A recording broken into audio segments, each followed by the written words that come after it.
ప్రతిపక్షంలో ఉన్నప్పటి నుంచి ఒక 2 మంత్స్ పార్టీ సైలెంట్గా ఉన్న, ఆ తర్వాత పుంజుకుంటుందన్న నేపథ్యంలో మళ్ళీ ఈ కేసులు అనేవన్నీ చుట్టుకుంటున్నాయి. ఎలా పార్టీ దీన్ని ముందుకు తీసుకెళ్తుంది? దీని వైపు ఇప్పుడు ఇంకా బలపడుతుంది. యాక్చువల్ స్ట్రగుల్స్లో పుట్టిన పార్టీ ఇది. అప్పటి నుంచి మీరు గమనిస్తే ఈయన ఇంకా యంగ్ ఏజ్లో ఉండి పార్టీ కూడా పూర్తి షేప్ ఇంత పక్కగా షేప్ తీసుకోక స్ట్రక్చర్ ఫామ్ కాకముందే అప్పుడు అరెస్ట్ అయితేనే నిలబడిన పార్టీ.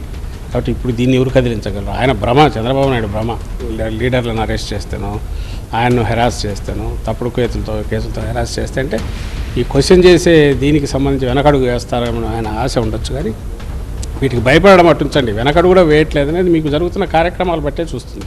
జగన్మోహన్ రెడ్డి గారు ఏ ఇష్యూ అయినా తను వెళ్ళడం, ఎంఆర్ మన సపోర్ట్ మినిమం సపోర్ట్ ప్రైస్ మీద మ్యాంగోకి కానీ ఇంకోటి కానీ పొగాకు కానీ పబ్లిక్లోకి వెళ్ళడం కానీ, ఇప్పుడు మేము చేస్తున్న బాబు షూరిటీ మోసం గ్యారెంటీ కార్యక్రమం కింది వరకు చైతన్యపరిచేది ఆ కార్యక్రమం కానీ ఏది అవుతుంది? Everything is going on. ఇప్పుడు పార్టీ అధినేత అరెస్ట్ అయితే మరి పార్టీకి గడ్డు కాలం. నా పాయింట్ ఏంటంటే అప్పుడే తట్టుకున్న పార్టీ, ఆయన యంగ్ ఏజ్లో ఉన్నప్పుడు ఇంకా పార్టీ పూర్తి ఇంత బలమైన వ్యవస్థీకృతం కానప్పుడే తట్టుకున్న పార్టీ ఇప్పుడు ఇంతగా స్ట్రక్చర్ వచ్చి ఇంతగా నాయకత్వం ఎక్కడికక్కడ గ్రాస్ రూట్స్ వరకు ఉన్నాక ఇప్పుడు వాటిని తట్టుకోవడంలో ఉంది. తట్టుకోగలం అనేది ఇప్పటికే రుజువు అవుతుంది కదా. మీరు గమనిస్తే మరింత స్ట్రాంగ్గా ముందుకు అడుగు వేస్తున్నాం.